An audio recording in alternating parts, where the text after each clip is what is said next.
Pickaxe. Hello, everyone, and welcome to YOMP.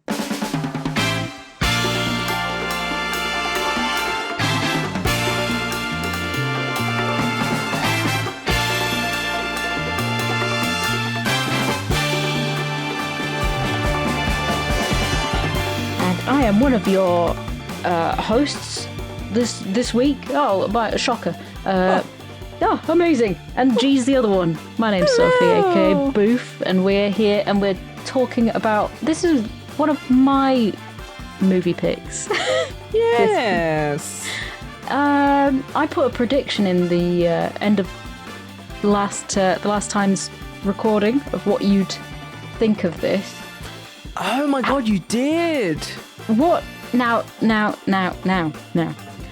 Have you seen this before? No. Okay. No. You've obviously heard of Jodorowsky. Jodorowsky, yeah. Yeah. The Holy Mountain Man. Holy Mountain El Topo. Have you seen Holy Mountain? I've not, but I remember having a discussion about this years ago with you and Simon.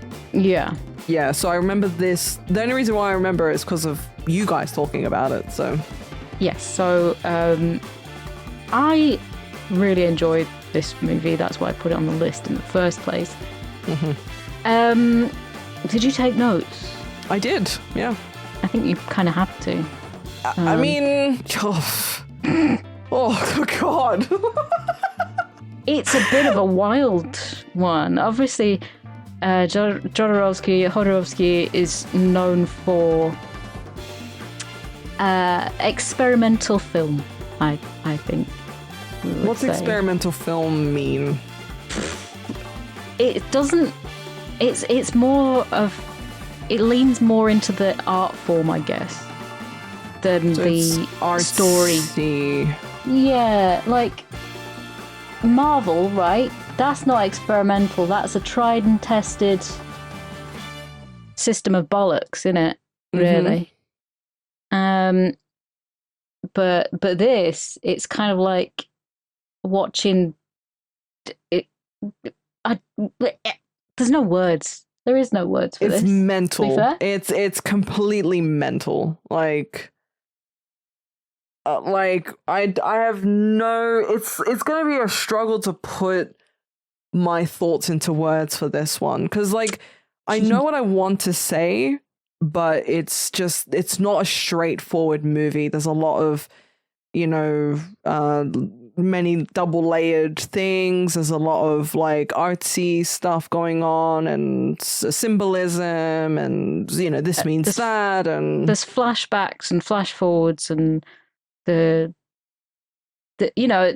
plots. We can't really talk too much about the plot. It's quite a long film. It's 2 hours and 3-4 minutes, something like that. Yeah. And it follows this lad called Phoenix, who he was born into a circus life, basically. His dad was a bit of a bastard, and his mum ran. Well, I think she was like a priestess of the Church of Santa Sangre. Yes. And they worshipped a girl who got her arms cut off, and she ends up getting her arms cut off by the dad. And this obviously, the dad, because I will get to it. He dies, and then it follows the story of Phoenix. He gets put into like an asylum sort of situation. Very traumatizing events that there is a unfold. lot of trauma, and I forgot there is some animal. Well, it's not animal cruelty. It's like there's an elephant that's seen to be dying, and that upset me. I forgot about that. Yeah. Ooh, there's an elephant funeral. Ooh. There was an elephant funeral. It was so weird and like just bizarre. Like this whole movie is just bizarre. It is bizarre, and nothing goes the way that you kind of expect it to, or no, I could never predict a single thing. Like maybe nearing the end, I was like, okay, sure, this might happen or whatever. But yeah, even like the part of the movie where he's sort of behaving like his dad, I'm thinking, oh, okay, he's gonna start being like his dad and being lustful and whatever, you know. But then that didn't really go that direction either. So it didn't go that particular direction, no. No. So his dad is a drunk, and the thing is, like, his mother said that he killed a woman in America, so that's why he drinks, you know, shit like that. His dad is a bad man. He wears a big sequined outfit and a sequined cowboy hat and sequined cowboy boots. And there's this lady, and she's covered in tattoos, right? And he cheats on her with. He cheats on his wife, the lady. I don't think he. Oh, he does. Oh, he does? He cheats. Yeah, he's doing it to her at some point. This tattooed lady she's. Are you sure? Because I thought he was having. I thought when the kids saw them having sex, it was with his mum and his dad. Yeah, that happens too. Oh, okay. So I thought that he hadn't, like, because she sort of rocks up and she's like, he's got a wife and blah blah blah, and you shouldn't be, you know, being so lustful around him and improper and all this crap. So I thought she stops it until the point, you know, later on. She stops it, but then she catches them because obviously they're all circus acts. So mother is being lifted up by her hair at the point where she sees him making out with tattooed lady. I called her Tat Tits because she's got tattoos and she's got the tits. That's a pretty apt name, I would say. Tat Tits. Tat Tits. And that's when she catches them in the act.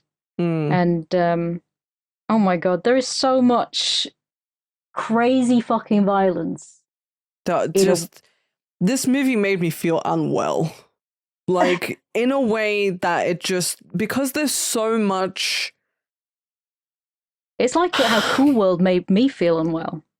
Well, the reason why I say it makes me feel unwell is because I know and understand the underlying stuff that's going on. You know, it's about childhood trauma, and there's a lot of the religious fanaticism, and, you know, the dysfunctional family, and him witnessing what he witnessed with his dad and his mom, and it's just not very light-hearted topics, but the way that he presents it is very absurd, right? I don't know if it's absurdism or not, but I think it would classify as that. Yeah. I mean, actually, no, it would. It would. It definitely would. Yeah, thinking about it. There are some scenes where I thought, man, this is going on for too long. Okay, that's interesting. What scenes? What scenes would you say? When he was tattooing Phoenix, and it just kept going. Yeah. Just fucking get on with it, man. We don't need to see the whole thing. But a lot of it, everything was planned. Every scene was thought out, and I thought, I mean, like I said, this film, to me, it's like looking at a painting and enjoying a painting. It's the same way that I would enjoy art or music. Mm-hmm. It doesn't necessarily have to make a lot of sense, but I find it very beautiful.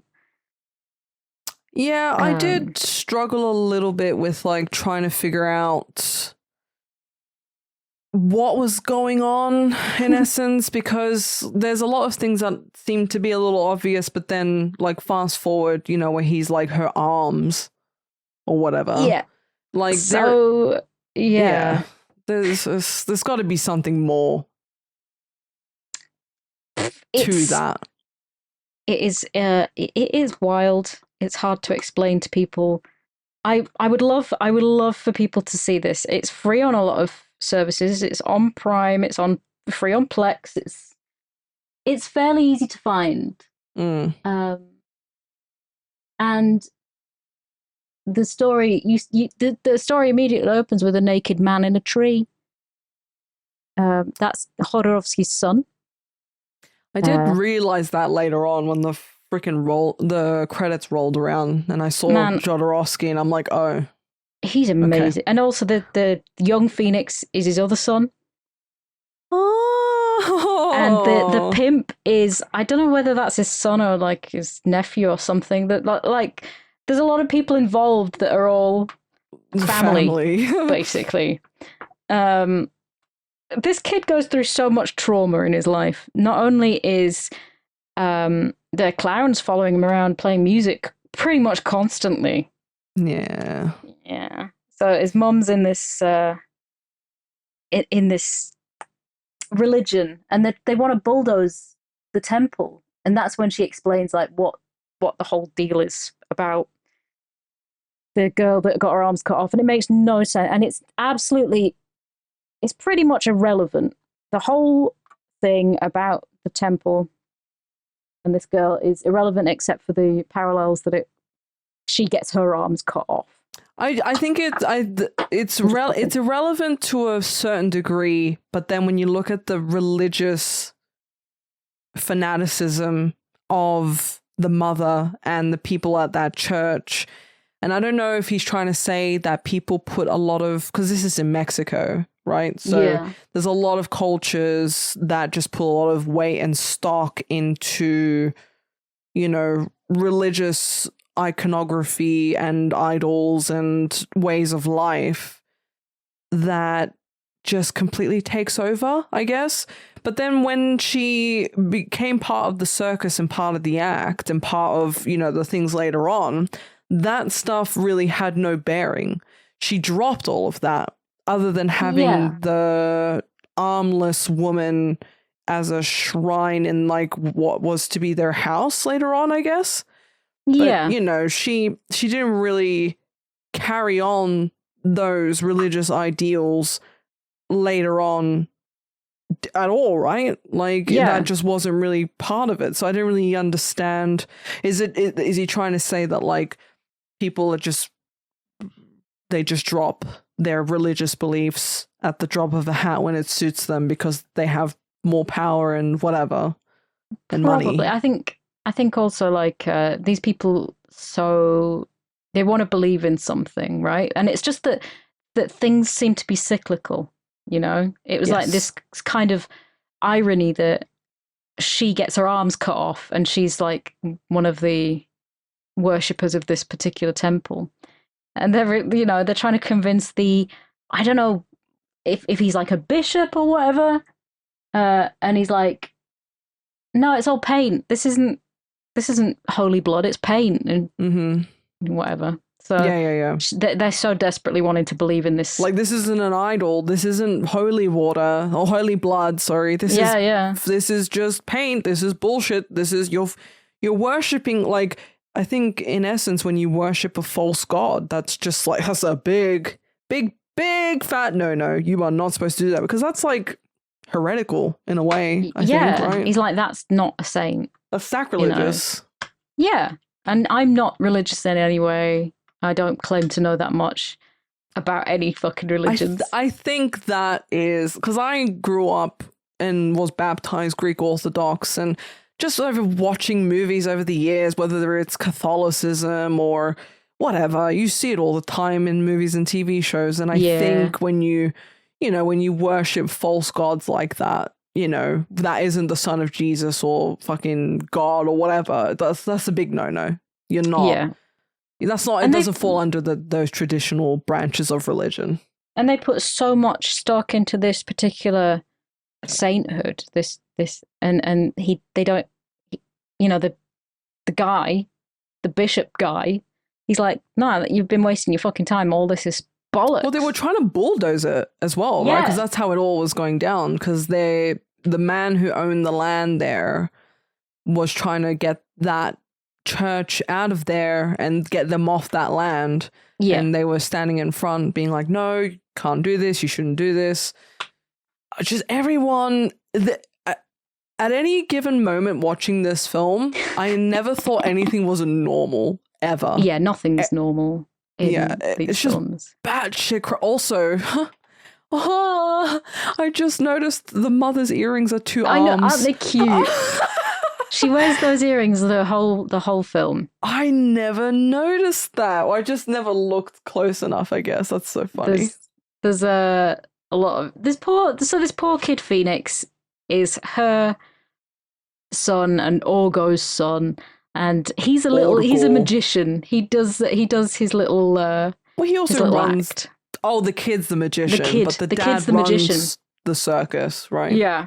Yeah. The kid's a magician, and there's the new act, which is the tattooed lady, and her daughter, who's called Alma, I think, who is a deaf mute mime, and she does a mime act. But she's supposed to be like walking a tightrope that's on fire, and it's like, mate, that's quite hardcore anyway. But for a child, walking a tightrope, and it's on fire, and her mum is like scolding her and being like, "You're useless," and you know, abusing her. But the tattooed lady is so into Orgo for some reason. This big fat man with eyeliner, and he's got a big eagle tattoo on his chest. And you think, because the film opens with a guy with an eagle tattoo on his chest, so you kind of think it's him in the future, because you just because it's I can see why you would assume that. I weirdly didn't. I knew straight away that the kid was him. Yeah, and I knew. I guess he looks more similar as well. Well, yeah, because they're brothers. Yeah, and that's what I think helped.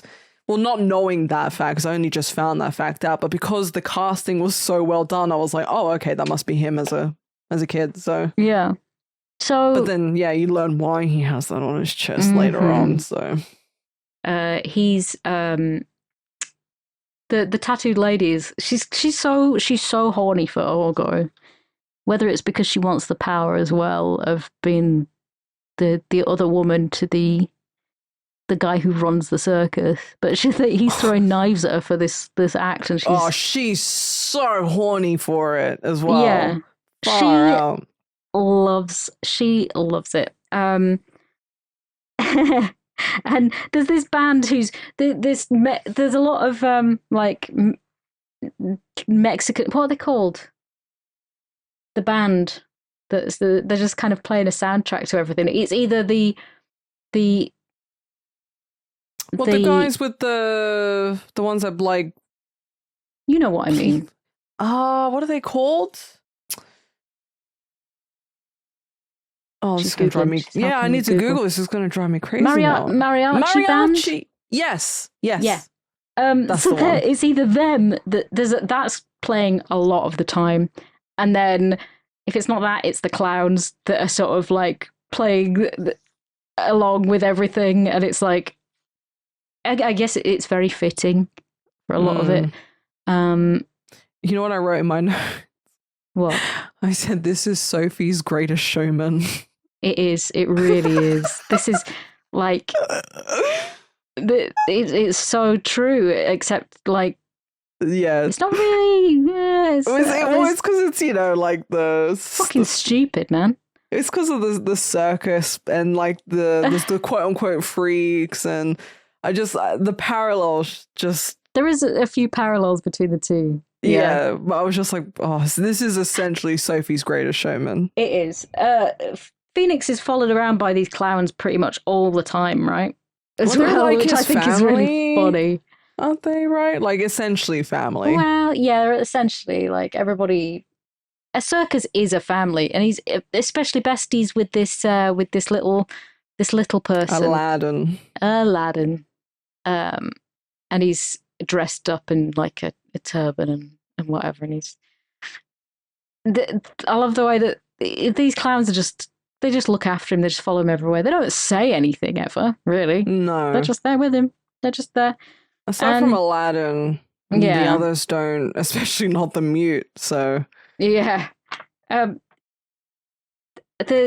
flute clown is constantly fluting. He's just like he's playing the soundtrack to Orgo, just fucking throwing sex knives at this woman. The sex knives. but obviously his wife don't really like that. And I feel really sad about the elephant dying, but that is important too. They have this elephant funeral in which they basically have this very, very solemn parade. Yeah. And then they chuck him in a hole, and then everybody eats him. It cannibalizes the crap out of him. They cut bits off him. Like, what the hell is that about? I'm sure there has to be a meaning there.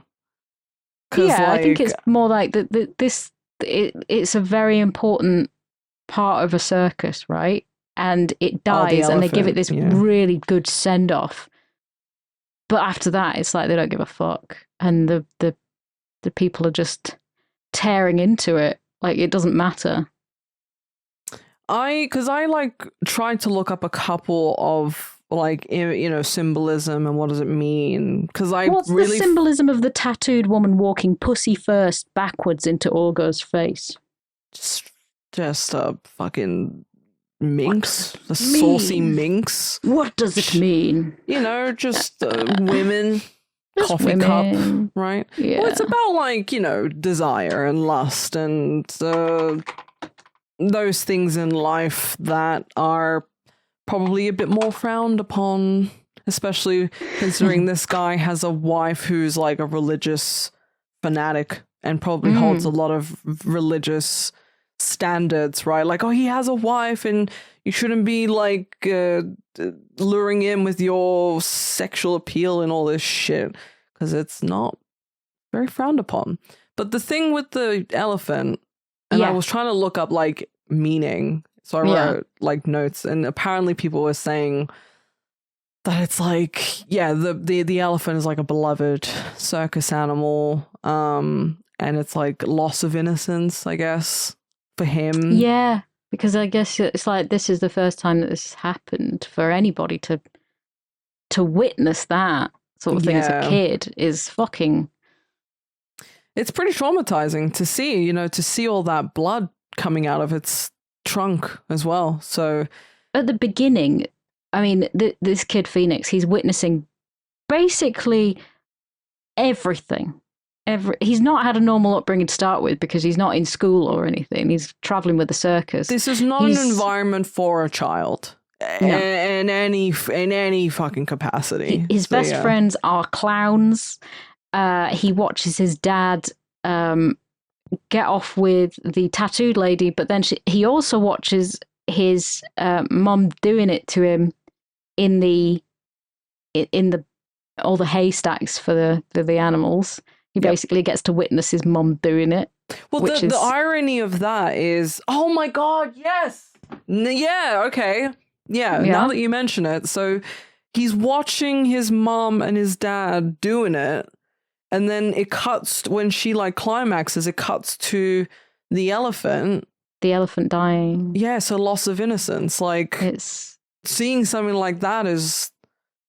It's basically his whole world is sort of crumbling. And he's seen his dad, like, threaten his mother with a knife just a bit ago as well. And the fact that she's looking straight at her son when she comes. yeah, there's that, and then like not long after that, you know, his dad makes him, you know, into a man, quote unquote, by giving him that, by mutilating him essentially. He takes him into a place, he sits him down, he tattoos a phoenix on his chest, and he's like, here, have this stick to chew on while you're doing it. Twat. Absolute twat. So this scene goes on for too long, in my opinion, just because I got bored. I thought you were going to say, oh, I felt really uncomfortable watching a child get mutilated. No, you know me. I don't give a fuck about that. I got bored. I was like, next bit, please. I was just watching. You know, he was a good actor, though, as the kid. Well, I mean, not really in that scene, but it's like the movie isn't like traditional acting. It's very like, I don't know how to explain it. And it's like when you watch like any sort of Spanish or Mexican movie or TV show, or I think it encapsulates that kind of acting. Very Dramatic? I don't know. Dramatic. And have you ever like watched any like Mexican like TV shows or movies or anything like that? Like outside of Yeah, a few, but like telenovelas and kind of like that. Yeah. So it's like all very like overplayed and very pronounced and very dramatic. That's what I think they were trying to do with a lot of the scenes, and it also felt a bit like so like with plays, for example, they say that you have to act for the people in like the furthest seats away, right? Yes. Because you have to express and portray a lot of emotion for people who probably can't like hear you and see you very well. So everything has to be very pronounced and very over the top. And so that's the vibe I get from a lot of the acting in this movie, I guess, which is why it's so stylized in Jodorowsky's own way. Yeah. The other bit of trauma that he has to go through, right, is the bit where his mum almost.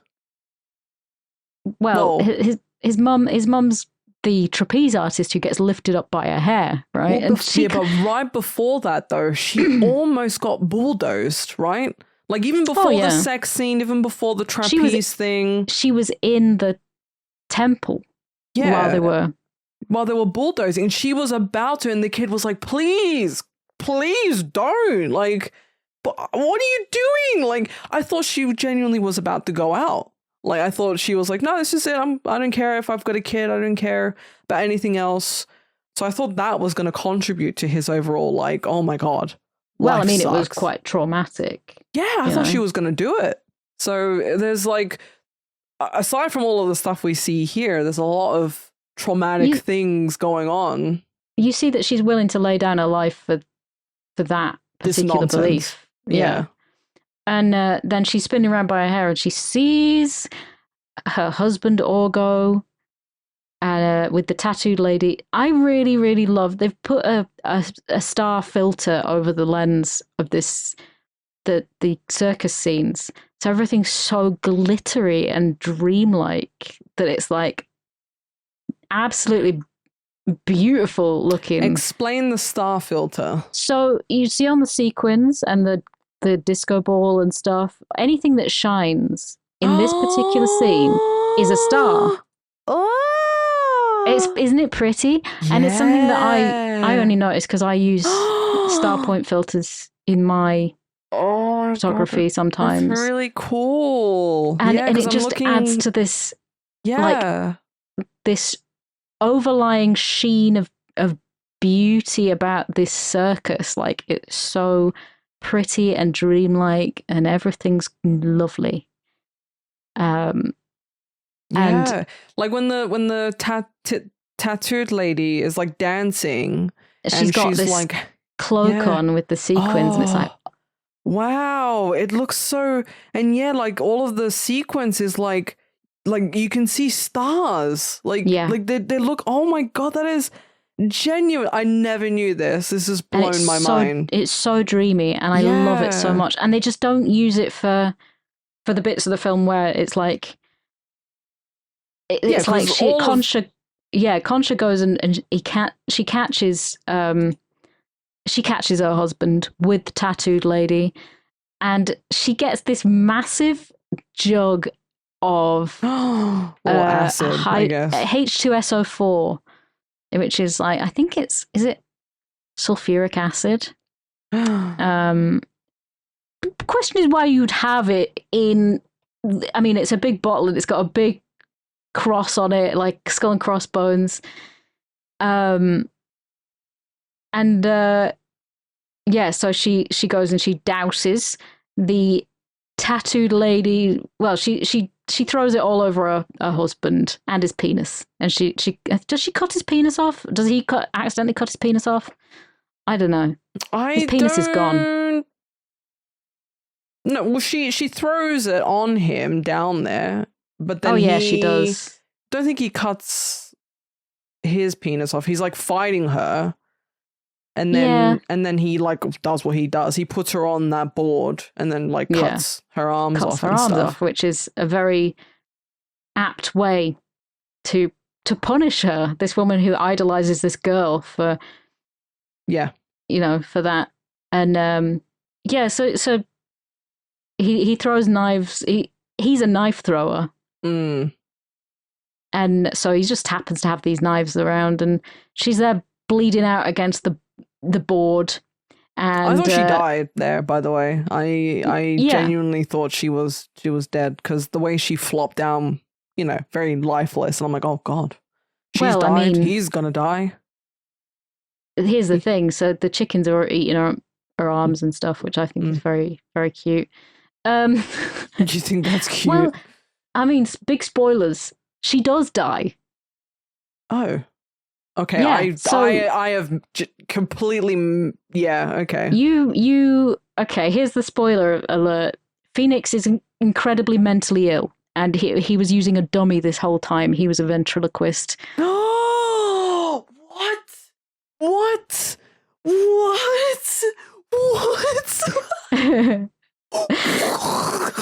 So... No. If we just do things as they appear, Orgo slits his own throat.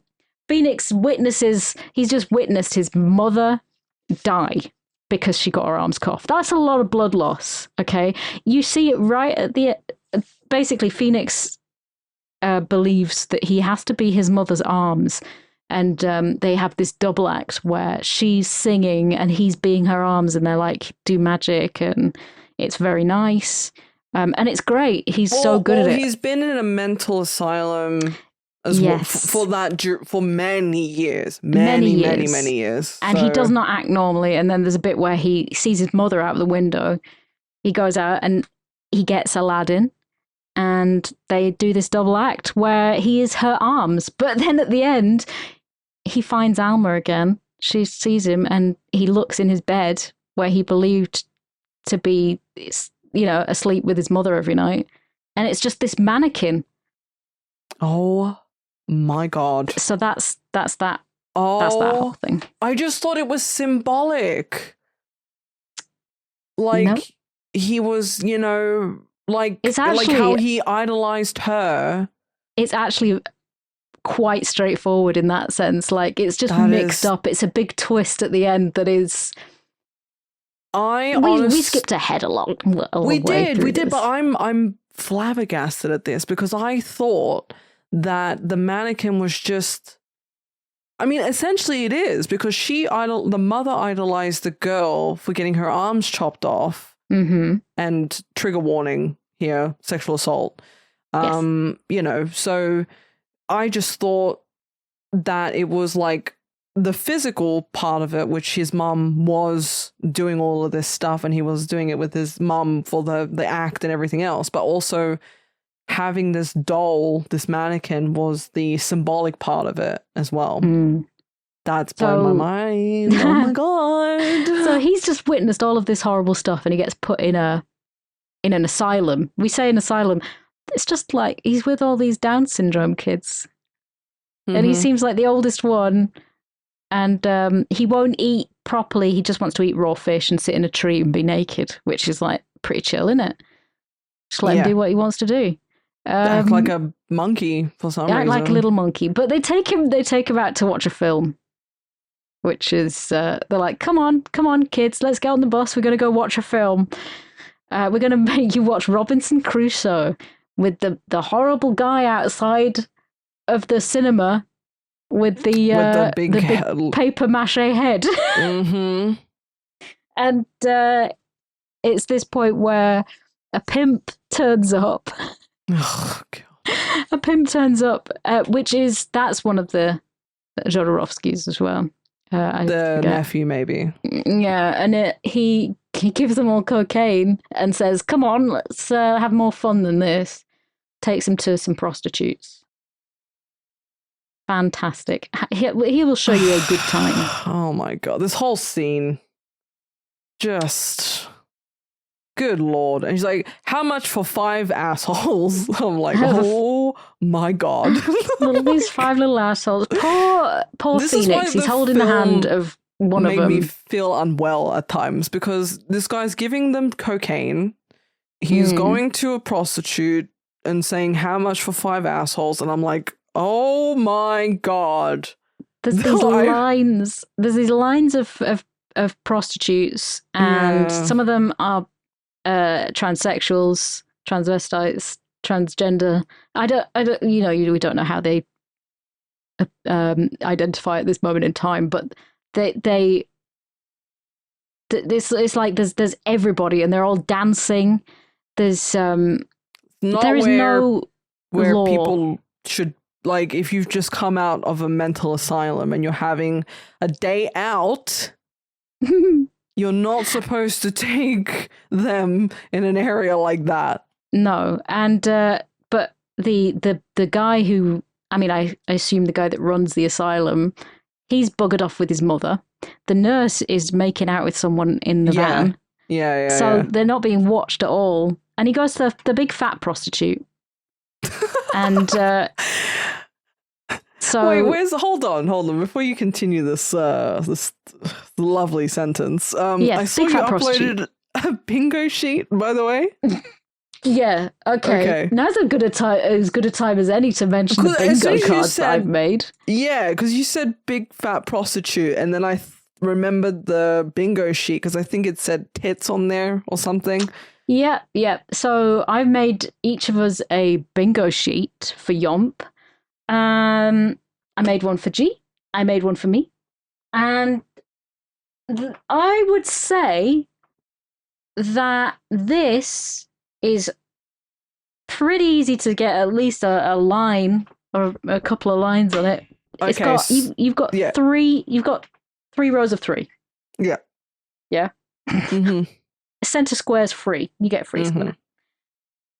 Tits, lots of gore. I do have this on VHS. Yeah, there's prostitutes. The movie's over 30 years old, and it made G sad. So that's quite a lot. Oh my god, it did make me sad. It made G sad. Okay, yeah. So we had tits. Yeah. There was a lot of. It's not like horror. A shitload, no, but there was a. Like, getting acid on someone's cock was pretty horrific. An elephant dying. She gets her arms cut off. Yeah, that's pretty horrific. She gets stabbed, and there's a lot of stabbings. Yeah. Is this a popular one, would you say? Yeah, I would say that this, it's a cult sort of movie. Yeah. But people have heard of it. It's not an unknown one. Yeah, it's not completely like... It's not one of my deep cuts. Like, what's the one called with the cat that's a monster? Oh, Uninvited. Uninvited, that one. Yeah. I feel like that's a bit more like an under-the-radar one. Yeah. Is it horror? Yeah. No, well, it's just... It's horrific in certain ways, right? Yeah. Not in like the Saw way, I guess, but there's a lot of pretty fucked up shit that happens in it. So I think just was because horrified. It's fucked up doesn't. Yeah. But I mean, I was horrified at The Greatest Showman. So, by the way, G's bingo card has Australia mentioned, lots of dialogue. People have heard of it. Action. In which I put a picture of a gun, which is facing the free space with G's face. That was an accident, okay? That was a complete accident. It doesn't matter because video game adaptation. That's a Freudian slip, Sophie. The gun and the action pointing at my face is how you feel when you watch my movies, okay? Yeah. When I made you watch Mr. and Mrs. Smith, that's probably how you felt. I was thinking about that, yeah. A video game adaptation, whether it is or it has had a video game made out of it. Yeah. A mystery, like your mysteries, good twist. I do like a good mystery. A bit of a film bro film, such as like First Blood and like Fight Club or whatever. In Hot Fuzz, where he opens the cupboard with all of his DVDs. Yes. You'd find a lot of G movies in there. And then the final square is Upset Sophie. Yeah. Yeah. I showed Joe and he was like, yeah, that's accurate. Like for both of them. I found my bingo card so easy to fill in. Are we gonna put these on the Patreon? Yeah, I'll put them on the Patreon. I made them on stream. Unfortunately, my internet was so bad, people couldn't really tell them what was going on. But I had a blast. I had to ask people what your bingo card would be, because Amazing. I was like, I mean, yeah, they're pretty on point. So that's for you Patreon people. So keep your peepers peeled, you Patreon people, for the bingo sheets. So every time you watch a film, you can see which film it is more Sophie or G. God, the day hell will freeze over if one day there's a film that you've picked that will be G. like me. So I just need to mention Australia or something, But I did put Hugh Jackman is involved in that, Okay. I was going to say, do I mention... Because I genuinely, like... No, it's just because there's some connection to Australia. Yeah. I wanted to put Al Pacino mentioned as well, so... I mean, there are... What was it? Film bro. He is film bro. There's like, 2 movies at minimum? Like Heat, and then... What was the other one? With... There was another one. That when he's like having sex. Yeah, that one. I know exactly what you mean. I just can't. Yeah, my brain is not remembering it. Scent of a Woman? No. It's not Scent of a Woman. That one where he's the undercut. I remember we watched it. We totally watched that film. I didn't make it up, right? It was. Oh, I need to find this out now. We're gonna just have to wait for a timer just to. Yeah. Sea of Love. Sea of Love. That's the one. Oh my god. So I mean, this is a very Sophie film. Yes, very. Well, so Phoenix is. He feels a lot better after going out and seeing that prostitute and having all the cocaine. He feels fucking great. He does some backflips. And that's when he hears his mom, Concha, calling him from outside, and he climbs up and out. I'm going to say right now, Phoenix is my kind of man. I think I am so attracted to him. What? You know what? Okay, it's bad that I'm using the standing desk because I'm walking away from it. But she's walked away. She's walked off because she thinks he's... fucking knew it. I knew it. Yeah. I knew that this would be... I'm looking at it and I'm going, why do I get the feeling Sophie's like attracted to this I am so crushing on him. Oh my God. He can I would deal with all of his mommy issues because, my God, the things he would be able to do with his hands. He is your kind of man. He's exactly my kind of man. And I mentioned this to someone when I said, oh, he's so my kind of guy. And my friend said, yeah. Looks-wise. Yeah, looks-wise, but also like everything. He was like, yeah, no, I see it. That is absolutely your kind of man. Mm-hmm. And there's a bit where Phoenix is on stage and there's this lady who, she's an act for this show. She's a stripper. And she's like, oh, we could act together. I love your nose. And that's genuinely a line I've used to try and come onto somebody. Oh, that phrasing is He does have a lovely nose. He's a very handsome man. Yeah, he's got like a He's a bit of a Dave Grohl look to him in a way. Yeah. No, I see it. I see that. No, I'm into noses too. I like a good nose. Well, I think I like a Mediterranean looking man.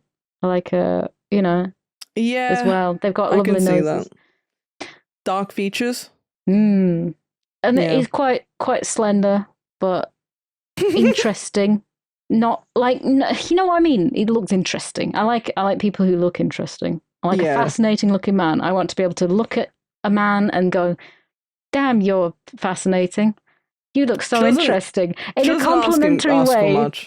Not derogatory. What really sold it for you? Was it him hunched over the top of the tree naked? See, opening scene. He's nude on top of a tree. I'm like, God, I so would.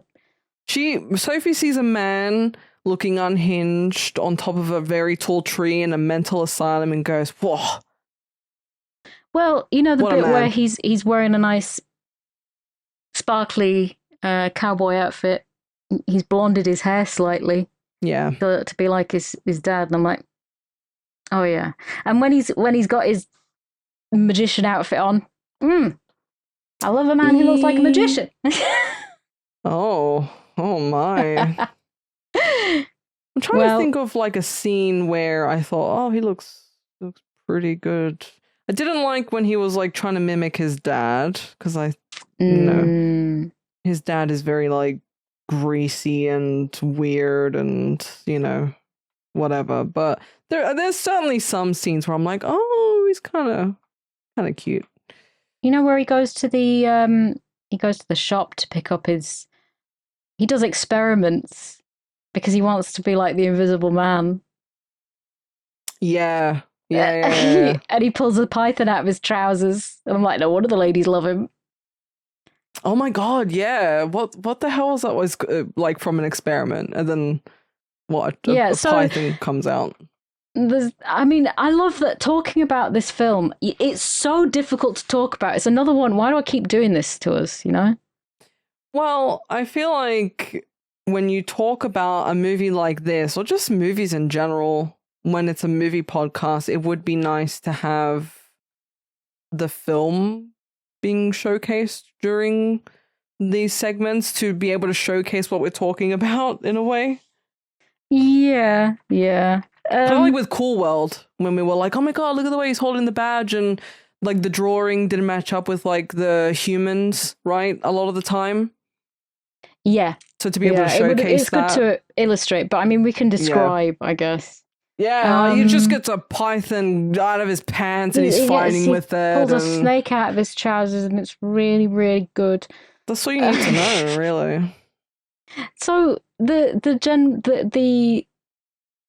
the bit where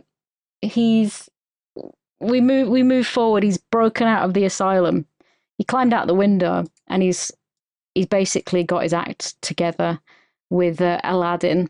Literally act together. He's got his act together, and we also see at this particular point in time that there's the tattooed lady is now a prostitute, and she's pimping out her deaf mute daughter, the mime. Is she? Yes, she says she gives money, and she takes that big guy with the big chin back, and she says you can do whatever you like to her, and no one will hear. Oh, I didn't catch that part. I thought he just sort of wandered back there and, No, she says you can do whatever you want. And at first, like, he's cradling her like a baby. He's mute too, I think. But she wakes up and she's not happy. So she fights him off and escapes. And then some guy pulls his ear off and tries to make her eat it. It's all incredibly strange. But she goes to sleep on top of a lorry. Yeah. Like, why was he trying to feed her his ear? God knows. You know what I mean? That evades me completely. Yeah, it's just so fucking bizarre. So much of this shit is just so bizarre, which is why, like, because a lot of the film is weird and wacky and absurd, and, there's a lot of art to symbolize a lot of things and whatever, it makes you feel like you're not on planet Earth, because a lot of the stuff feels very seedy and very unlike this world and very odd. Unlike this world in the sense that we've thankfully never had to endure this kind of stuff, because this stuff does happen, right? It's completely something that we have never had to experience.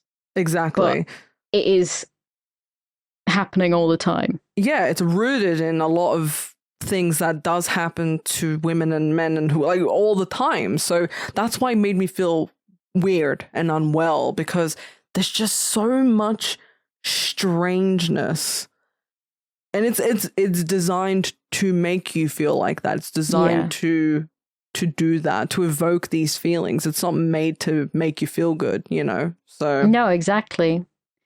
When Phoenix had gone out with his mates to take cocaine and see prostitutes, he did see that the tattooed lady was there hanging out with the prostitutes, which is something that sort of like, it got through to him. And when Alma's run away... like because usually he's in a trance. And yeah, he wasn't... He was just like, he was not doing... He was just trailing around after them. He wouldn't wear clothes. He wouldn't eat food. But then after, this day out with the cocaine, the prostitutes, and seeing the tattooed lady, something in him, Mm-hmm. And when Alma's gone, the tattooed lady gets stabbed. By hands with nails on them. Yes, lovely red nails. I do like the scene after that when Alma's walking home and there's all these little papier-mâché skeletons around, and there's a lady that's spread eagle on the floor, breastfeeding one of them and trying to, like treating it like a baby. I'm like, God, she's so me. Oh, yeah, I know. Ooh. Yeah, because there's like as you so eloquently put, the big fat prostitute dancing with the pimp. And then there's like a lady breastfeeding a paper mache. I never noticed that. And then the mariachi band's still going. Of course. Yeah. Alma finds her mother, the tattooed lady, which is quite upsetting, I imagine. I did like the bit where she was stabbed and she was... The lighting is so good in these bits, and she falls through the net curtain into Alma's room, and she's crawling through the net curtain and it's tearing as she goes through it. What, the kid? No, the tattooed lady when she's stabbed. Yeah. No, I actually quite like that scene. It was... Yeah, it's good, isn't it? The lighting, the red lighting, and and it's tearing, and it's like kind of holding onto her, and she's pulling it. It's quite a gory, horrible scene because she's getting mauled. But very good cinematography and lighting overall, especially when she like opens the window. Yeah, and there's like this like red light all over her, and she's like covered in blood. You see that Alma very rarely uses the door to go places. She climbs in and out through windows a lot, but she does actually use the curtained door in that instance. Guess it could be symbolic of like a veil into another,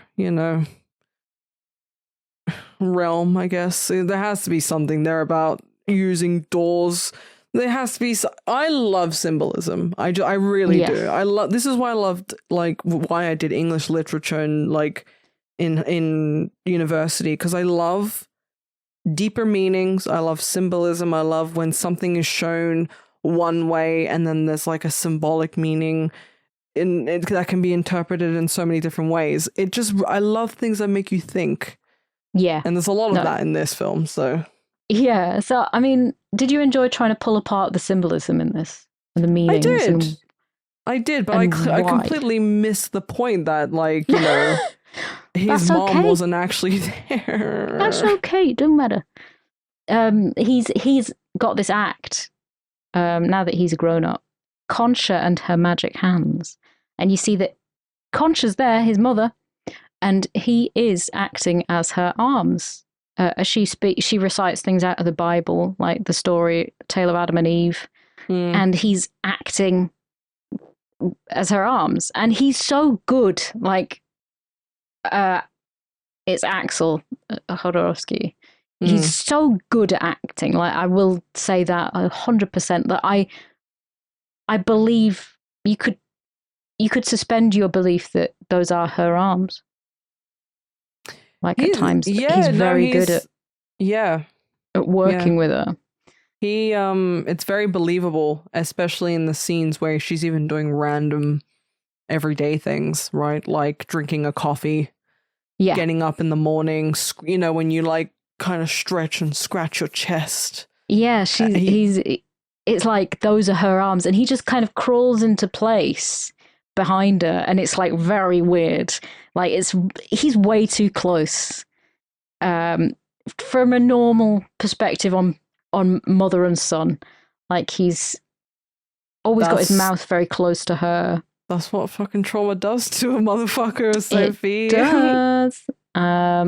I want to know your like interpretation of, because it's kind of lost on me. It takes a whole different meaning now that I know that his mother actually wasn't there.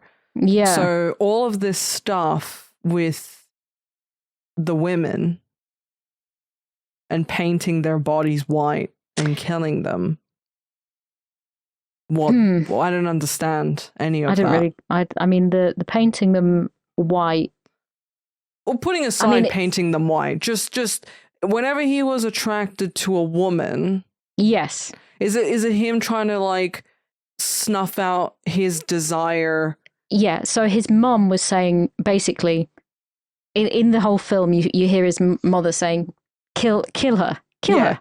Yeah. And there's a bit where she's saying, "Kill her. You're not going to take him away from me." So she's very protective of the relationship. She's a proper boy mom. Yeah. In this. Yeah. And you know, at the end that you see it's all in his head. He just can't have a relationship with any of these women. They express this desire to be with him. She's like, this stripper's like, oh, we could use we could do an act together, your hands and my body. Yeah. Hint, hint, nudge, nudge, nudge, nudge. Her act is so weird, by the way. She's shot up with some kind of drug before going on. She's in a school and there's like a painting of a man, but that man is real and he's singing. Yeah.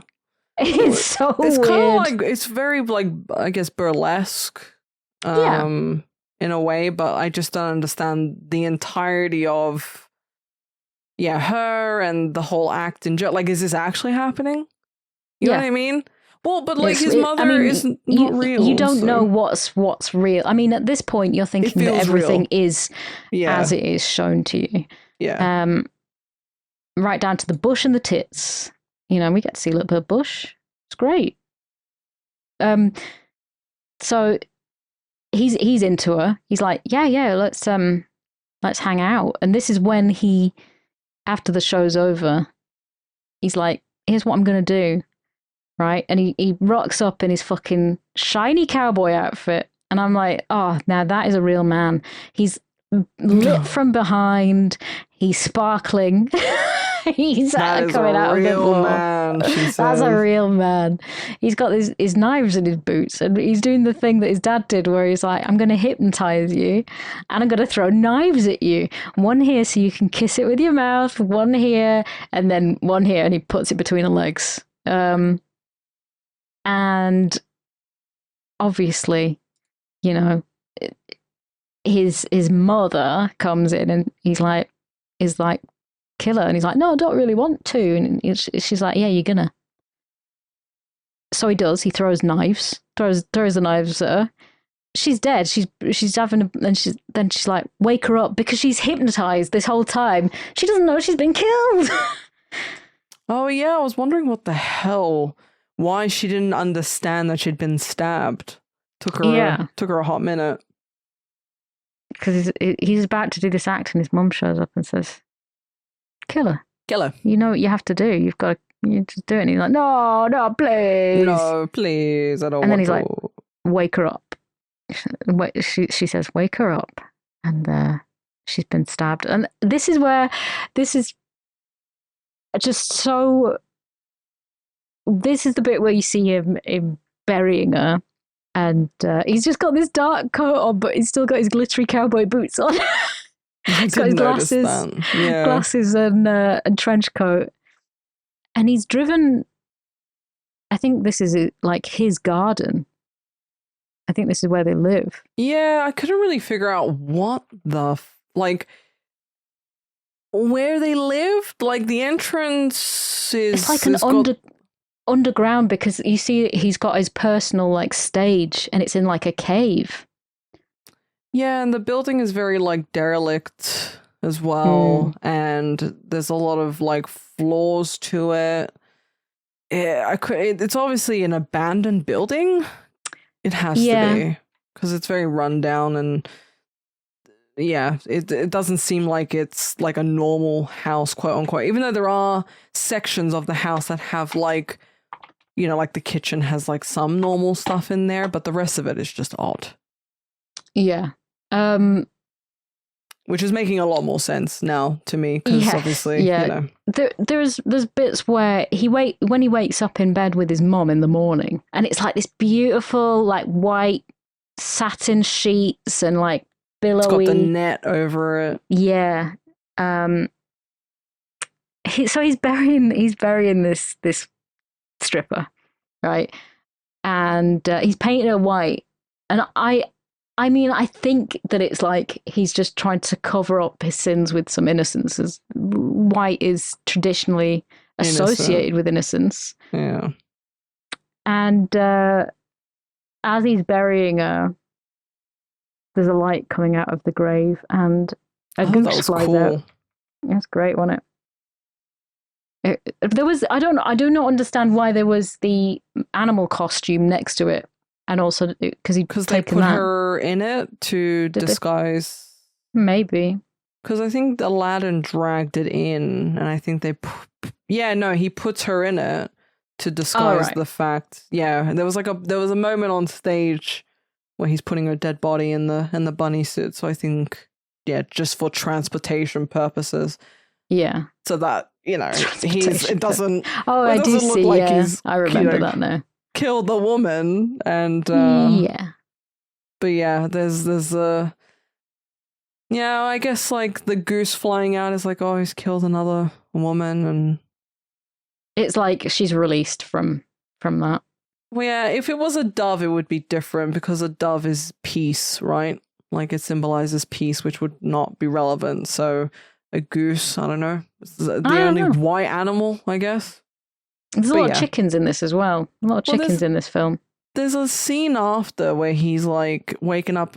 He's having a nightmare, right? Yeah. And he's hunched over and he's hemorrhaging blood. He remembers seeing the elephant. And then he is the elephant. Yeah. Yeah. And the mom's saying something about his nightmares won't absolve him of his sins or some shit. Or there was something about his sins, and like the what she said made very little sense to me, because she was the one at this point in time forcing him to do these horrendous things. So her shifting the blame to him about sins and sinful acts and the horrible things that he'd done made no sense to me, because she was the one forcing him to do it. Yeah. So why are you shoveling the sin part onto him when in reality you're the sinful one for forcing him to do it? But then you find out, it's all him anyway. Yeah. And this is where you see that the bed is really comfy, and it's like she's got all this lovely feathers and everything, and they have to practice for their act. She doesn't want to travel anymore, really. She wants to have a base. Like she wants to have her own thing in one place. Mm. You know, she wants to work on her act where he plays the piano for her from behind and sings. She sings rather. So they have breakfast, and he's like bringing the toast to her mouth, bringing the coffee to her. And it's so well done, because he's looking dead confused as well through all of this. But you genuinely believe those could be her arms. They're very, very good. But you notice that believable. She doesn't actually take very much of a bite out of the toast. She barely. Well, she kind of just sort of like nibbles at it. But she does drink the coffee. Or it looks like she's drinking the coffee. But she reiterates to him that nobody sees him. No one notices him. It's like, and his hero is the invisible man. And he's always, this is another thing that he. Oh, yeah. That's his hero, is the invisible man. And he wants to become invisible. Yeah, that makes a lot more sense. So they're doing this act, and he's not in with it. But it's the bit where he's playing the piano and he bangs on the keys and then lifts his own head up, like pats himself on the head, lifts his own head up, but it's like they're her arms. Yeah. It's so good. It's very well done. Like the acting, from the acting perspective of the mother, the son, him puppeting the arms, it's very well done. Like the vision of the director as well, because he obviously, you know, envisioned all of this. But yeah, the execution is just... He won an award for this, did what? Axel. He won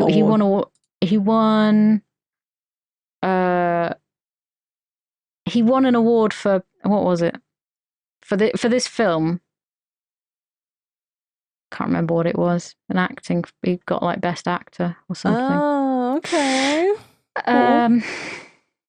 But when he's doing this, he's playing he's playing the concerto, and he sees the chickens pecking his mother's arm, and then he sees himself like in crucifix pose amidst all of these chickens, and they're all falling on him and stuff, and it's quite freaky. Yeah, he's like kind of they're all at his feet, and there's a lot of them as well, so yeah, so he's hallucinating all of these things going on, and he can't get his head in the game. So he's just, that's just how trauma works, really. It will show up in many shapes and forms. Oh, I totally missed the scene where he kisses her. Okay. He kisses her, yeah. All right, yeah. So, for those of you who don't know, I usually have the movie playing on the side just for reference to help, you know, remember, because sometimes movies can be a little long. Well, especially like right now, when you've only just learned that she's actually dead. I'm keen to show you this sort of thing. I'm very keen on that, because it blew my mind. And like even the things you say about his hero being the invisible man, and how his mother says, you know, people don't see you and all that shit. That's just, it's crazy. There's a theme about disappear, like because at the end he tells her to disappear, and she literally does. Yeah. So he's watching The Invisible Man from 1933. Fantastic fucking film, by the way. Mm-hmm. Never seen that film. And he's acting out all of the movements that the Invisible Man does, and you see him like make his concoction and stuff, and he's got like this full lab set up, and it's like, hang on a minute, when the fuck did this get here? Well, also the fact that, I mean, I guess wherever the hell they're living is huge, right? And run down, and he set up things in very odd ways that it's like, okay, I don't know what part of the house we're supposed to be in, because there's a bedroom, there's a stage, there's this area where he's like doing experiments. So yeah, that in retrospect should have been like, how did you not clock on that he's just like having a mental breakdown? Like he's continuously just he's delusional and well.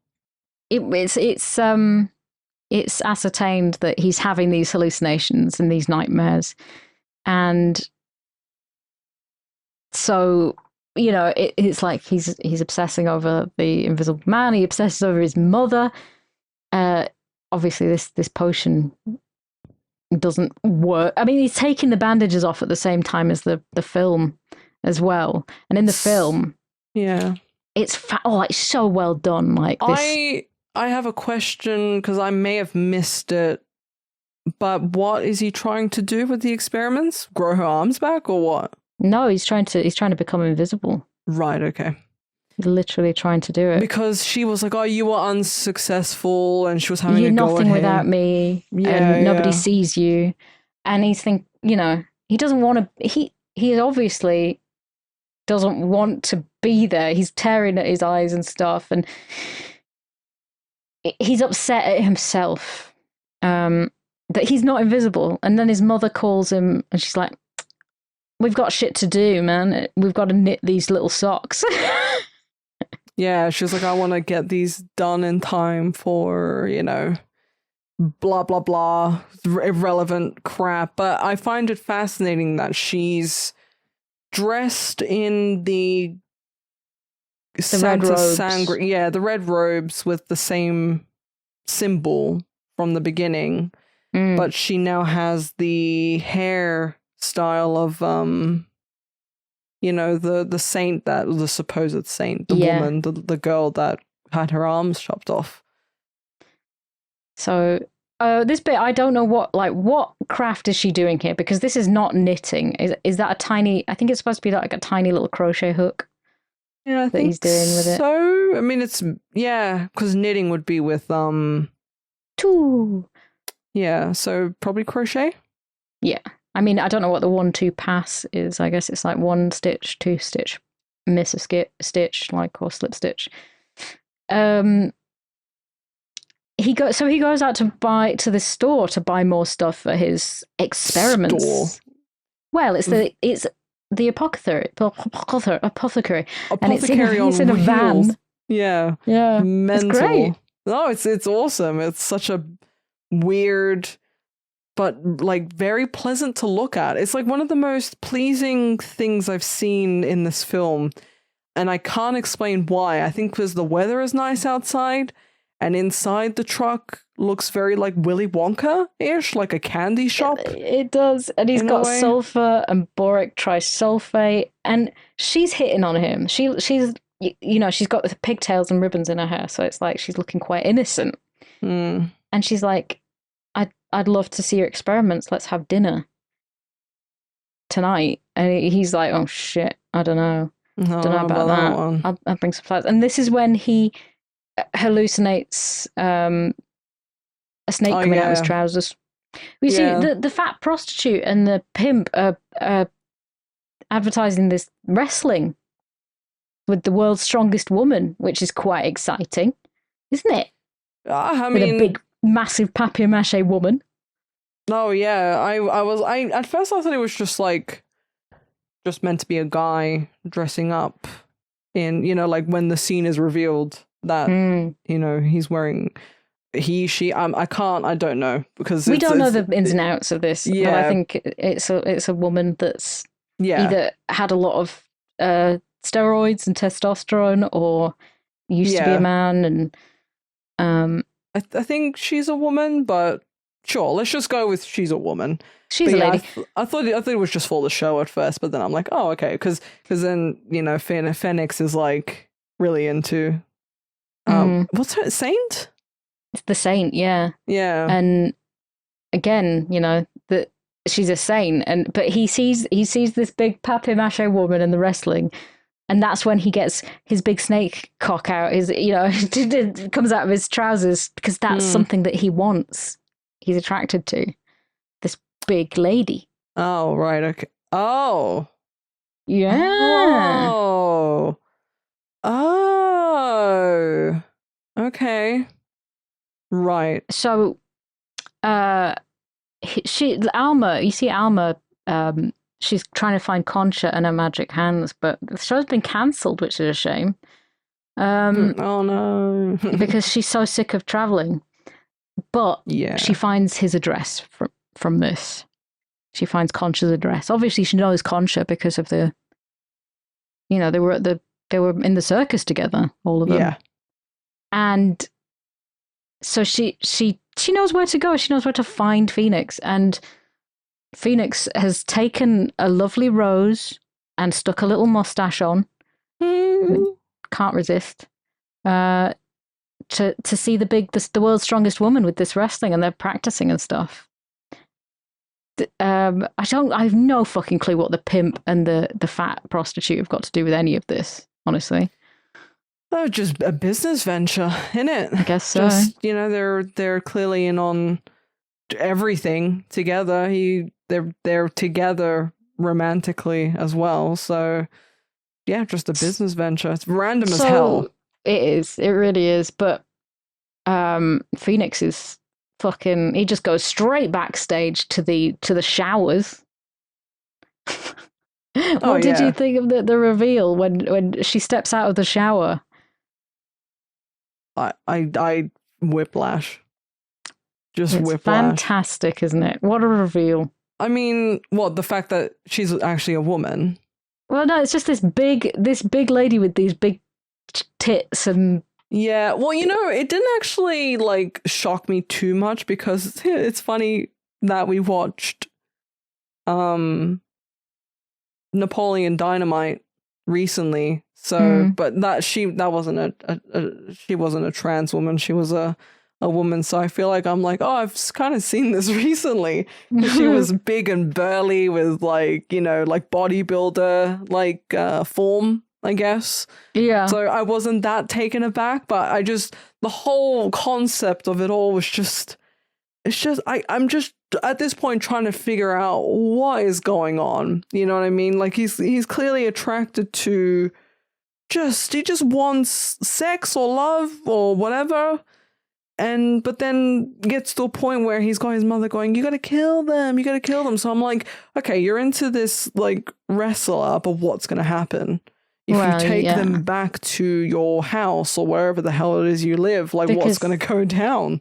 He's like, come with me. I want you in my show. You know, don't you like me? Yeah, very, very much. I really like you. Yeah. Come and be in my show. Have you got a bottle? So she's a boozer. She needs to. There's a lot of alcoholism in all of this because obviously his dad was an alcoholic. And this means that she's put in a situation where she's not as prepared, you know, she won't be as strong, you know, world's strongest woman is now drunk and less prepared for whatever will happen. Yeah, very true. So you see that during the scene, I was like, come on, you've got this. Like, he's like tiny compared to you. You can do this, you know? I was actually rooting for her, you know, to get out of this unscathed, really. So you can see that the it's like a cave that the stage is in. Yeah. Right? That's just done up with like a seat there for her to sit in and the lighting's all nice. It's just like one seat and Aladdin's there. And you see he starts this magic show where there's a sarcophagus. And he's like, I'm gonna turn this mummy and we're gonna it's the ultimate miracle. Let's get this mum. And it turns out he closes the door. He was going to make the mummy come to life. He did, but it's his mummy. No. Oh no. But like looking back, you see that obviously his mum isn't in there. He's going to change this mummy into 100 flying doves, which is quite the claim. And he's like, I mean, killer. You know, 100 flying doves after I've just seen him pull a python out of his pants really isn't that outlandish at this point in the film. I'm literally just like, I cannot tell what is going to happen in any given moment of this film. So anything that does end up happening, I'm like, oh, okay, this is where we're going now, you know? Yeah, so he takes his gloves off and he's got the nails stuck on. It's very confusing to the saint. She don't know, but she's getting her eyes scratched out by him. And there's all this while Aladdin's still playing the fucking organ. They're always doing something like to make it stupid. What do you mean, like to make it? What, stupid in like a bad way or just like... Yeah, no, it's just like he's really taking the seriousness out of the situation. There's always this mariachi band, there's always the clowns, Aladdin's always playing the fucking... yeah, I don't know how to, like, organ. when you put it like that, it like...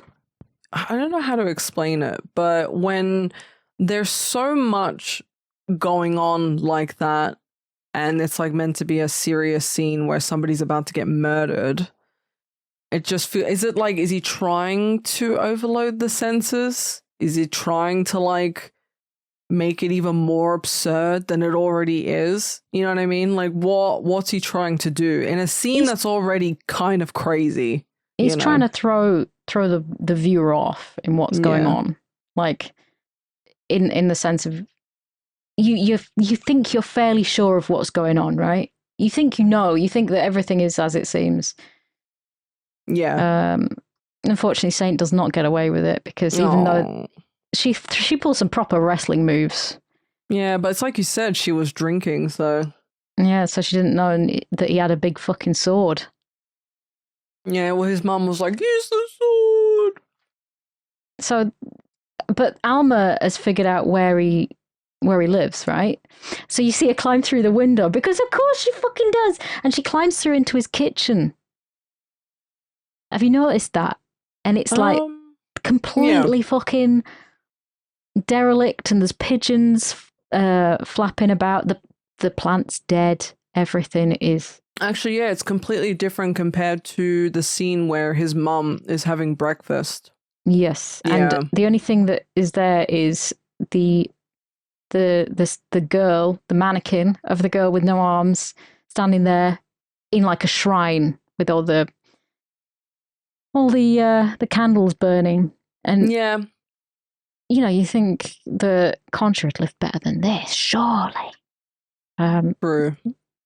And you see that his bed is not. It's not all satin sheets. It's not all flowy. Curtains. It's all cobwebs.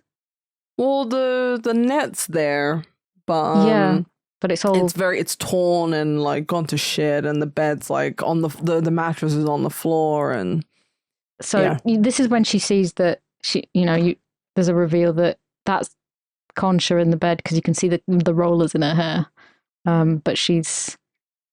Yeah, it doesn't. It just shows the back of her head. It doesn't show, that it's actually a mannequin. And Alma obviously puts her white face paint on. She wants to get back in the whole system.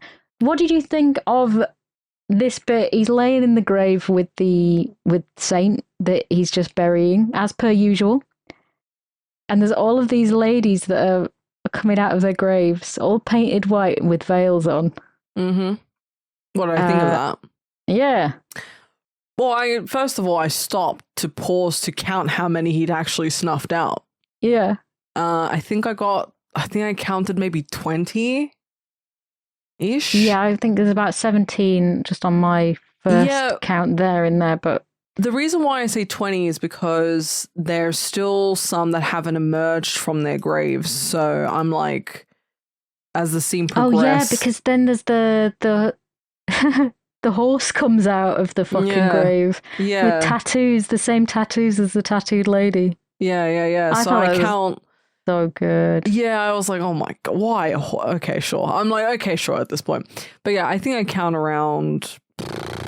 Yeah, like you said, like 17, maybe 20. And I'm like, why? Good Lord, why?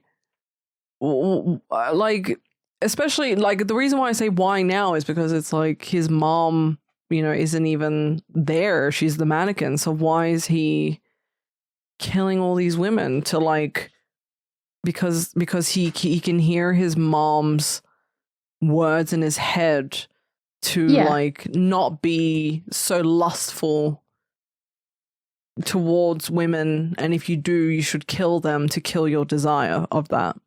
Yeah. And basically, like, this is him. He's hallucinating a lot anyway, and this is his hallucination to sort of like realize the gravity of what he's done. Yeah. I love the scene where what's her name? He's stumbling about, and Alma is there. I love her look. Yeah, it's fantastic. The camera work in this is so good. Like it's tilting from side to side as he's like stumbling from side to side, so it makes it look like it's all like rocky and like seasick. Yeah. And she's there to come and to save him. She's in her funeral outfit. That's what she wore to the elephant's funeral. Oh, I didn't realize that. And he's in a similar outfit to what he was. So is she real then? I guess she is. Yeah, she's real, and this is what helps him see that, like, see what's real and what isn't, because she shows him the mannequin. Yeah. So they have a kiss and they have a float as well, which is quite nice. A float? Yeah, so when they have a kiss, they raise up in the air and then back down again. God, like it's that sort of magical. The camera trick. Camera. No. Oh my God. Because I just thought, it's just the camera moving around, you know, like just circling them essentially. I didn't realize they were like floating. Wow. Mm-hmm. So she's like, I'm going to come and take you away. And he's not keen, but she's showing him everything now. She's like, come and have a look at what I found. Mm-hmm. And he sees his mom, and she obviously, she's saying, you will never take my son away from me. And I think this is the situation.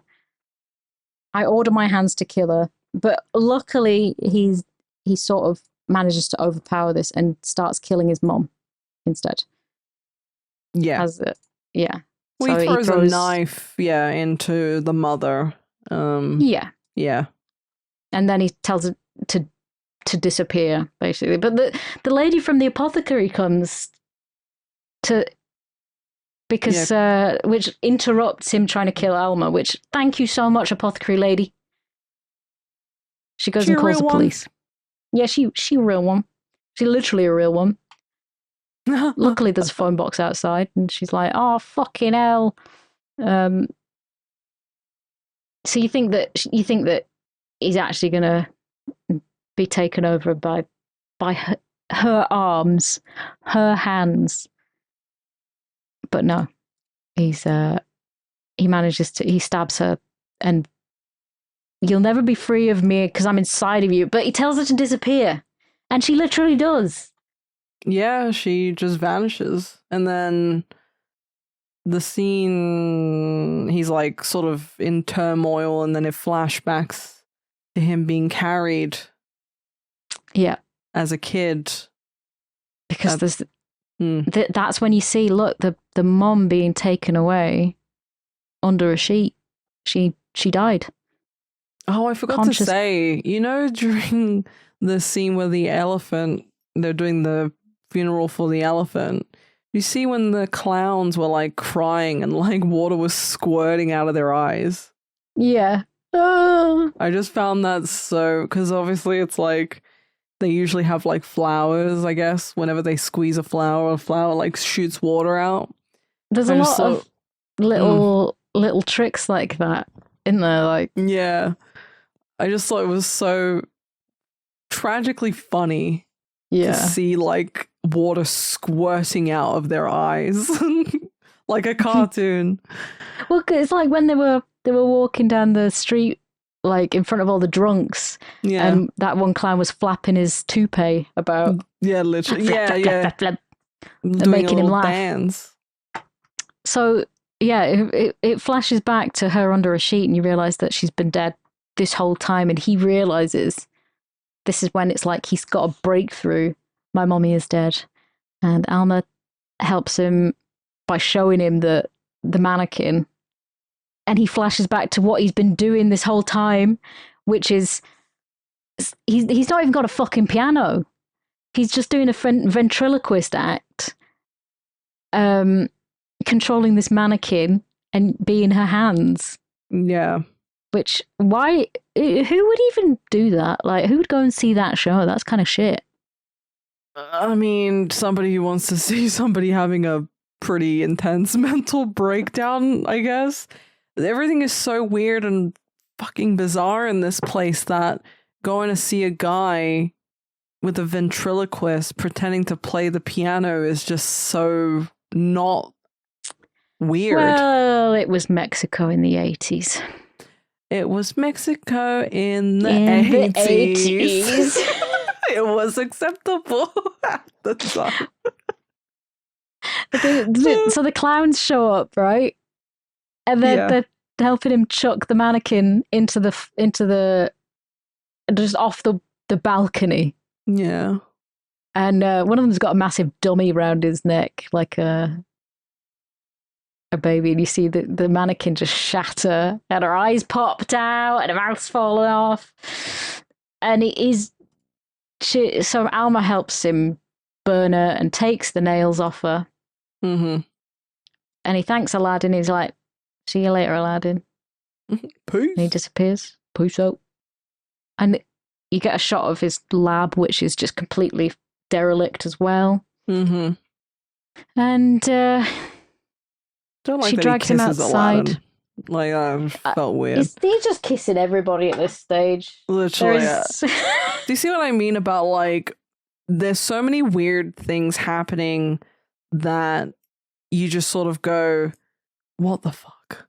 You know what I mean? I mean, and it it's kind a of lot distracts to take you. in. Yeah, that's what I mean. It's like there's so much happening and so much of it is weird and bizarre, and I'm like, I cannot follow along.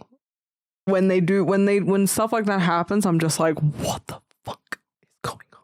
Like, I guess him kissing Aladdin is like saying goodbye to what he once viewed as like a very helpful friend during a time in his childhood. I did right. I'm so glad he's got his emotional support clowns. Yep. Everybody needs their emotional support clowns in life. Yeah. So.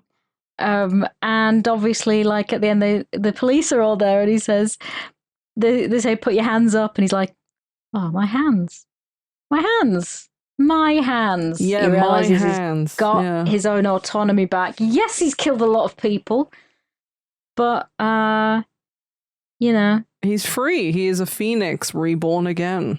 Yeah, there you go. And he's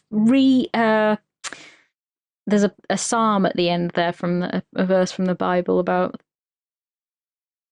like lifting your arms up and shit. Yeah, it says, "I stretch out my hands to thee. My soul thirsts for thee like a parched land. Teach me the way I should go, for to thee I lift up my soul." He's being reborn. Yeah. Pretty unforgivable though, but there you go. In light of obviously everything he did. So there is like religious undertones in this. Oh, obviously, huge. Jesus was reborn like a phoenix. Yeah, that's true. Actually. And he was very Jesus-y in that scene with the chickens. That's true, actually. Yeah. Like I said, there's a lot of like religious, fanaticism going on. I'm not sure about the horse. I don't know what the horse meant. Just like the elephant, right? There has to be something. A tattooed horse. Well, it's clearly like got something to do with the tattooed lady. Yeah, because it's got the same sort of. Yeah, it's got the same sort of tattoos. I wonder, were those actually like? Was she actually tatted, that lady? Do you know? I don't actually know. I'd be fascinated to know that, because it looked kind of believable, but like... at the same time, it didn't look believable. Yeah, there was some... But I don't know if it's because it was a bit, like, shoddy-ish. Let's see. So we can figure this out. This was 1989, and it doesn't feel like an 89 film. I didn't really know. Couldn't really place it a lot of the time. So... she was played by Thelma Tixu. She was not tattooed. She was drawn on. She's a very pretty lady. Mm-hmm. Proper. So she wasn't tatted. She was just... No, she wasn't tattooed. Yeah, she was just drawn on, which is fair dues. So she's been working in a lot of, I would assume, Mexican or Spanish. Oh, she's Argentinian, yeah. She died in 2019 of a brain tumour. Oh, Jesus Christ. Even worse, my heartthrob of the film, Axel, he died in 2022. Oh. A heart attack. Rest in peace, King. In Mexico City. He didn't do a lot of stuff. Mm-mm. But he did... he did various things up to 2021. But yeah, that is Santa Sangre. Santa Sangre. We finally got around to watching it because it's been on the list for a while. It just never, just wasn't getting picked because it's just like Total Recall. That's been there since like I can't even tell you how long now. But yeah, it's his brother, the pimp. That was. That was wait. So even that was the young brother. boy, the young boy, the pimp, the Phoenix. They're all brothers. His kids. Yeah. Unfortunately, he died in 1995. This is the Jodorowskys. They are quite cursed. What the pimp? Yeah, he died. Jesus. Yeah. Guy Stockwell, of course, he's fucking dead. But he's in Columbo and Murder, She Wrote. Wow! Guy Stockwell he was Orgo. Big chunker. Big chunker man. Chunker. He died in 2002. Jesus. Oh, I knew it. He's Dean Stockwell's brother. That's exciting. Yeah, I remember. So Dean Stockwell was in Blue Velvet and Quantum Leap. Oh God, I fucking love Dean Stockwell. He's so good. I haven't seen Blue Velvet in a hot minute. It's been a while. That's another one that's a little bit years since I've seen that. Bit to take in, innit? A little bit. Gives fucking Twin Peaks a run for its money, I'll tell you that much. Well, Twin Peaks got taken over by the network. They were like, we need it to wrap up in season 2. Well, David Lynch was like, I'm out. And then they were like, the ratings are shit. No, I won't do that. No. I'm back. Oh, but I'm back at the end. Coop, you gotta tell everybody how good the coffee is, Coop. So what happened with Twin Peaks is they wanted them to reveal who killed Laura at the end of season 1. But that just ain't his style, you know? Well, I mean, there's a large portion of season 2 that really is just garbage. It's not very good because he stepped away from it and he didn't want, to reveal the killer so early. Yes. So they just had to do a whole lot of like fucking Days of Our Lives drama in there, like to fill in that space. Because it's like, okay, who killed Laura Palmer? And then they revealed that at the end of season 1, and then you've got season 2. It's like, okay, so why are we still here? You know what I mean? Like, what's obviously there was like the plot with, what the fuck is his partner's name? Oh. Well, there's the Bob stuff, and then Cooper is like a partner from the FBI. I forget his name now. But yeah, there was that whole plot going on as well. But, if they just let them do that stuff with his FBI partner and everything else, and then reveal Laura's killer and like the Black Lodge and the White Lodge and Bob and everything else, then it would have made a bit more sense. But like, like the scene with, that whole plot line with James and that rich bitch couldn't care less, just absolute fucking nonsense. So that was Santa Sangre. Sorry, I get really, really excited talking about Lynch and Twin Peaks. But yeah, that was Santa Sangre. So the reason why I thought you might like this is because you're into David Lynch, and so it was one of those things when I thought, G likes that sort of thinky stuff. She might enjoy this. And then as soon as I started watching it, I was like, yeah, G's gonna fucking hate this. I respect the vision. I think there is a lot of like weird and cool things about the film. Mhm. Very wacky, very bizarre and absurd. Not that like detracts from the movie. It's just not a movie that I would like put on, right? It's not something that I would go, oh, I'm gonna pick this movie to put on willingly, I guess, because I just didn't really know much about it. She'll only watch certain films against her will, such as this one. Well, like, Joe made me watch Brazil the other day. I'd never seen Brazil before. What did you think of Brazil? It's cool. It's too long.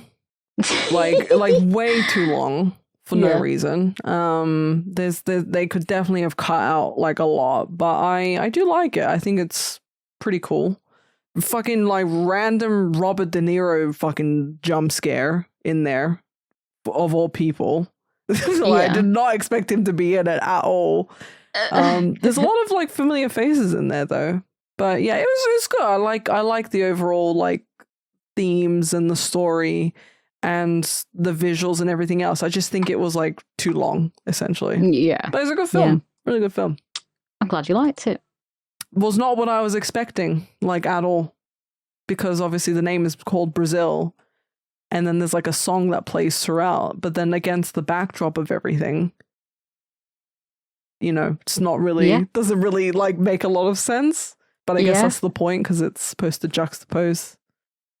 I really like Brazil. Because again, it's a bit of a...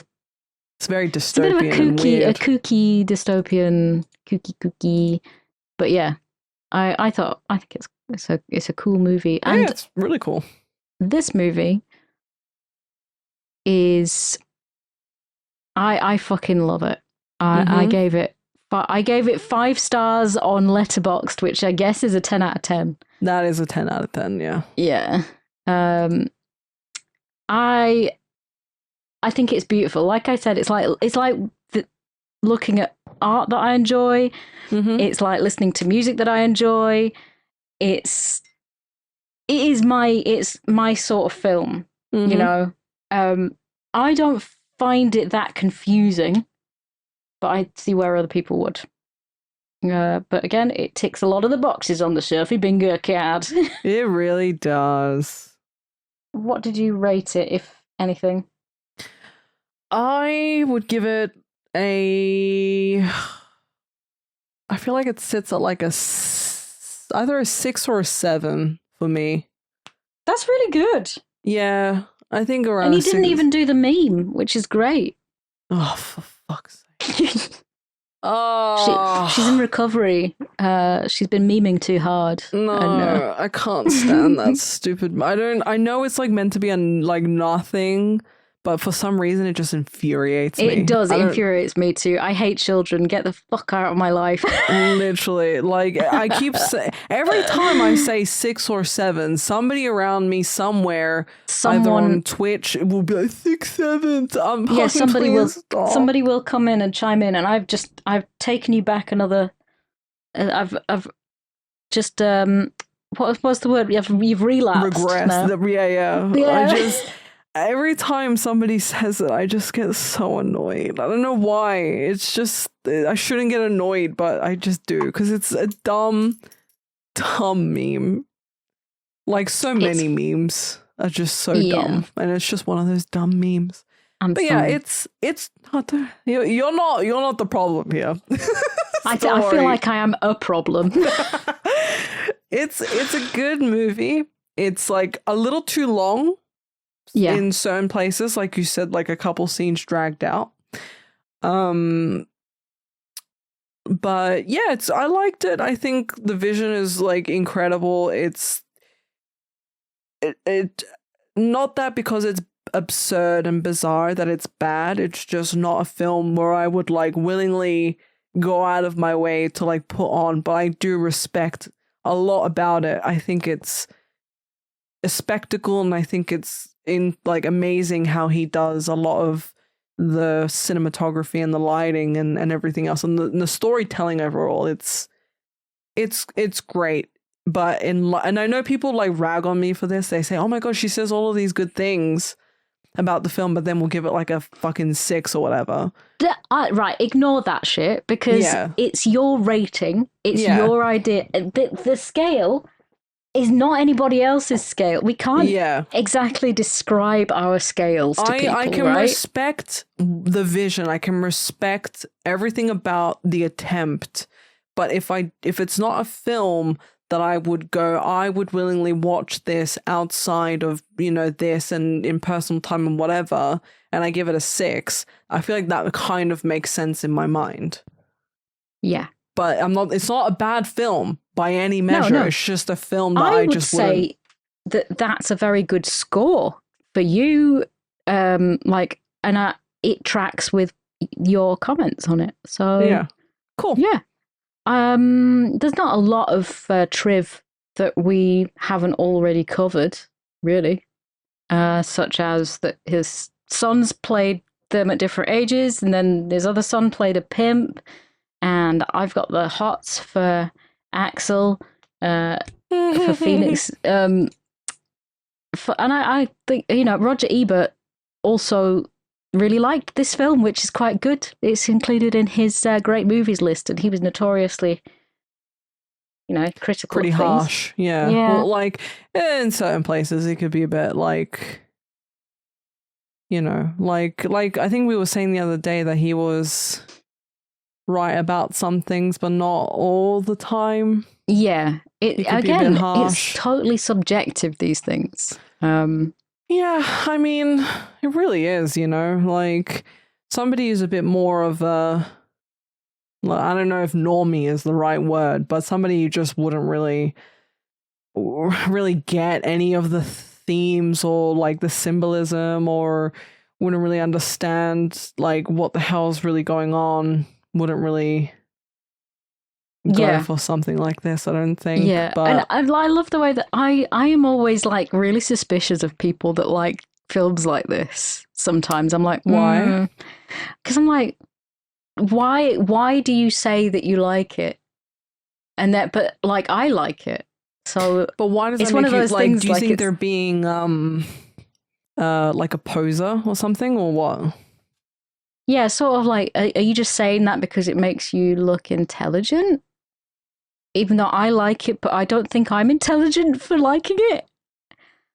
I think it's because I don't see deeper meaning in a lot of things. Like with David Lynch, I don't look for the meaning in things. I just enjoy shit as it happens. Mm-hmm. Yeah. And like, I'm like... I can kind of see what you mean, because there's a lot of people, like with David Lynch's work, he can be very... Obviously, he's got a certain style, right? Like the episode 8 of The Return, mental. Absolutely fucking mental. And he does it on purpose. Yeah, so I can understand why somebody who says that they like something like this, you might be like, okay, well, that's interesting. Like, why? This isn't like a typical movie that a lot of people would say is like a favorite of theirs. Like you'd get somebody saying, oh, I really liked, this film, like, I don't know, fucking Spider-Man or whatever. Not something like this, because it's I've heard of Holy Mountain because of you. So this I never have heard of this in my life. Yeah, that's interesting. Oh yeah, like, I don't know, it's just, when you get like Letterboxd interviewing celebrities and they're like, give me your top 4. Yeah. And then they'll say films that you've just like fucking I'd like never heard of. Some of the films some of these celebrities talk about. Yes. And that's what it feels like to me sometimes, because I'm like, man, am I uncultured? Like, I don't know. It's just fucking right. It's like me not wanting to feel like I'm being contrarian. In the same way that, like, I've never watched Spider-Man because I'm better than everyone. That's not what I feel. So it's just two completely different ways of enjoying things, right? Just because someone enjoys Marvel movies doesn't mean that they're uncultured. Yeah. I think people should have, I don't know. Is it fair to say people should be open to all sorts of media, or do you think it's fine for somebody to just like a certain type of like movie or TV show and not really experience these other sorts of films and TV shows? I think that it's fine for people to not want to experience these things, but I think there's a lot of things that people would enjoy if they gave it a chance. Mm-hmm. For example,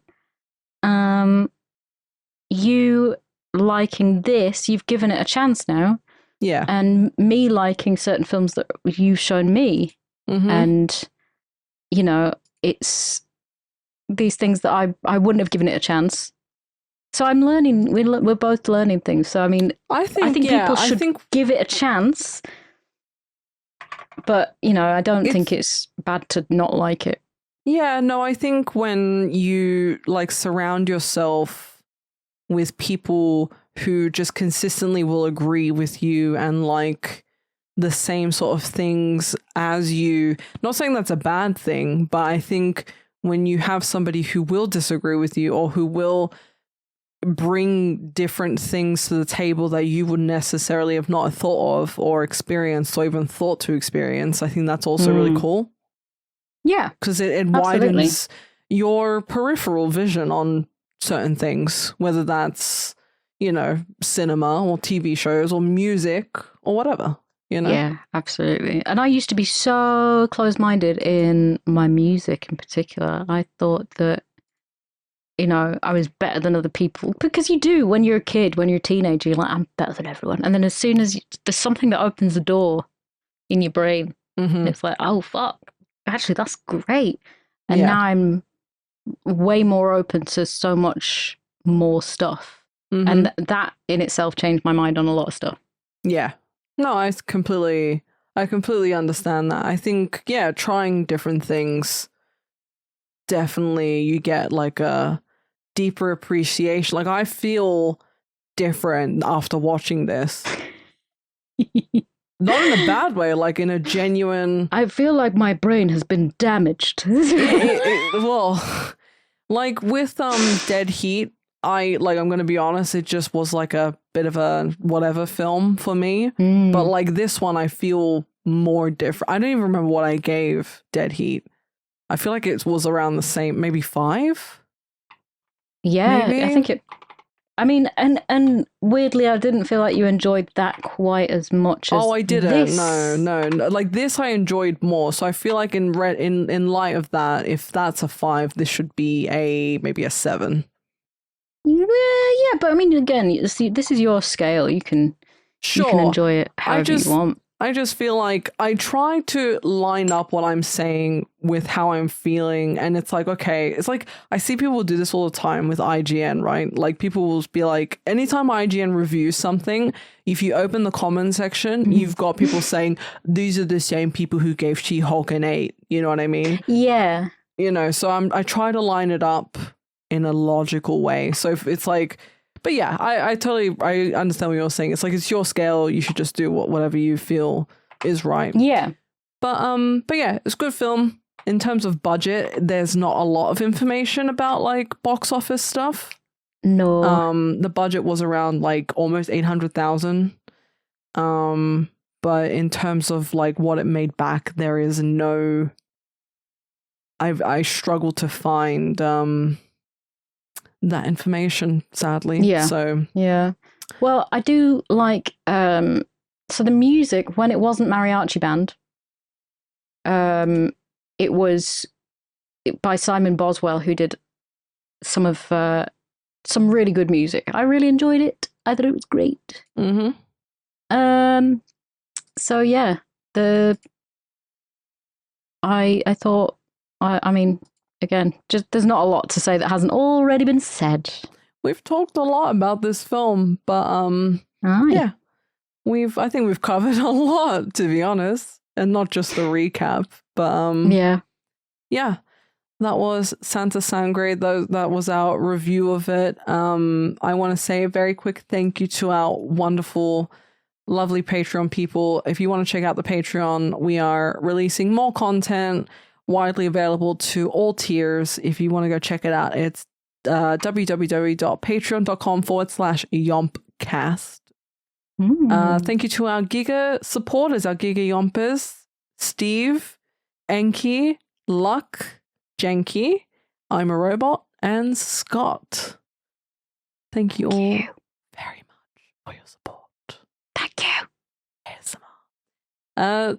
Thank you. Yeah, we really appreciate it. Let's are we rolling the dice? We're gonna roll some dice this time. For you. I don't remember if I have not replaced Cool World. What are you gonna put?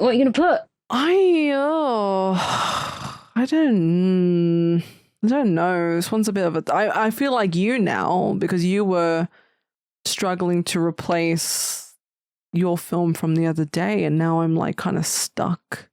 Yeah. I feel a little stuck in what to replace. Oh no. Yeah.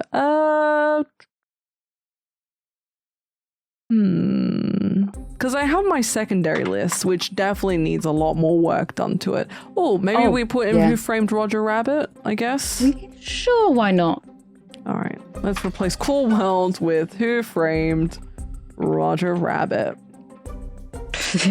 Why because not? it just felt right at the time. You can change these lists at any time anyway. I mean, literally, yeah. But as it stands, we've got Top Gun, Fast and Furious, Who Framed Roger Rabbit, Gone in 60 Seconds, and The Addams Family. Very random list of movies. Oh wait, no, and Crocodile Dundee. Did I say that? No. You nearly forgot Crocodile Dundee. 1, 2, 3, 4, 5. That's another movie that's been on there for like ages.